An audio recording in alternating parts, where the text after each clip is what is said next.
Listrik dan Koordinasi dengan NIM 85686563. Di sini saya berasal dari UPBJC Bengkulu. Di sini saya akan membuat tugas mata kuliah dengan judul Pancasila semester 3 yang bertema proses lahirnya Pancasila, BPUPKI. Dan teman-teman tahu nggak sih kalau Pancasila tuh sebagai dasar negara kita tuh prosesnya tuh nggak mudah loh, melalui proses pemikiran para pendiri bangsa Indonesia sebelum bangsa Indonesia merdeka.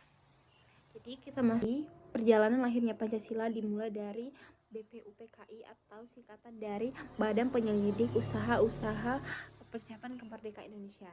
Nah, pada tanggal 29 April 1945 oleh pemerintah Jepang, BPUPKI bertugas mempersiapkan kemerdekaan Indonesia, termasuk merumuskan dasar negara dalam sidang pertama BPUPKI yang pada tanggal 29 Mei sampai dengan 1 Juni 1945. Beberapa tokoh menyampaikan usulan dasar negara seperti yang pertama yaitu Muhammad Yamin, Frode de Soekarno, dan Soekarno. Nah, pada tanggal 1 Juni 1945, Soepomo menyampaikan pidatonya yang berisi 5 prinsip dasar negara yang kemudian disebut dengan Pancasila. Setelah itu sidang BPUPKI dibentuklah panitia 9 yang terdiri dari tokoh-tokoh seperti Soekarno Hatta, Muhammad Yamin, dan lainnya. Panitia ini menyusun Piagam Jakarta pada tanggal 22 Juni 1945 yang menjadi cikal bakal pembukaan Undang-Undang Dasar 1945. Dalam Piagam Jakarta, sila pertama yang berbunyi ketuhanan dengan kewajiban menjalankan syariat Islam bagi pemeluknya. Namun demi menjaga persatuan bangsa yang menjemuk kalimat itu kemudian diubah menjadi ketuhanan yang Maha Esa. Perubahan ini menunjukkan semangat toleransi dan kebersamaan yang sangat tinggi dari para pendiri bangsa. Adapun beberapa nilai Pancasila tercermin dari proses lahirnya Pancasila. Pertama yaitu satu, nilai ketuhanan yang Maha Esa yang tercermin saat para pendiri bangsa ini menetapkan nilai ketuhanan dengan dasar pertama negara. Nah, apa pelajarannya?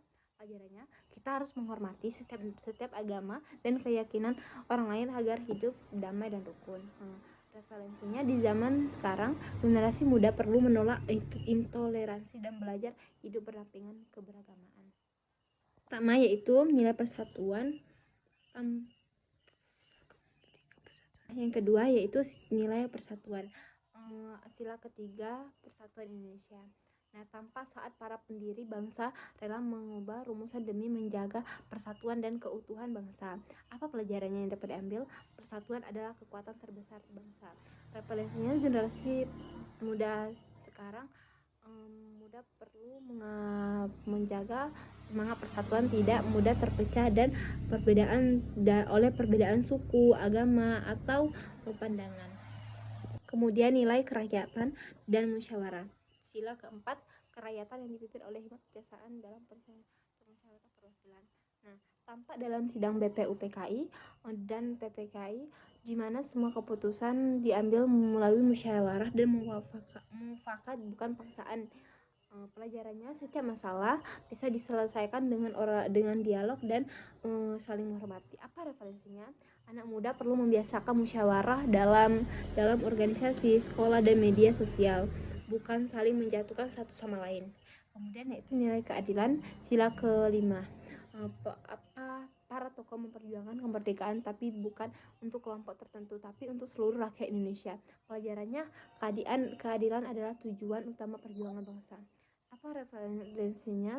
Generasi muda bisa meneladani ini dan bersikap adil, tidak diskriminatif, dan tidak peduli terhadap sesama. Apa referensi dari lahirnya Pancasila? Kita perlu belajar bahwa bangsa yang lahir dari semangat persatuan, toleransi, dan cinta tanah air. Nilai-nilai itu masih sangat relevan sampai sekarang di era modern dan serba digital. Generasi muda menghadapi tantangan baru seperti perpecahan di media sosial, individualisme, dan pengaruh luar negeri. Namun, dengan mengamalkan nilai-nilai Pancasila, kita serta bisa menjadi generasi yang berkarakter, nasionalis, dan berakhlak. Mari kita generasi muda Pancasila meneladani semangat para pendiri bangsa, menjaga persatuan, menghargai perbedaan, dan mengamalkan nilai-nilai Pancasila dalam kehidupan sehari-hari. Karena Pancasila bukan hanyalah warisan sejarah turun-temurun, tapi pedoman hidup sepanjang masa bagi negara Indonesia. Itulah presentasi yang dapat saya sampaikan. Apabila terdapat salah, saya mohon maaf. Kepada Tuhan saya mohon ampun. Wabillahi taufiq wal hidayah. Wassalamualaikum warahmatullahi wabarakatuh.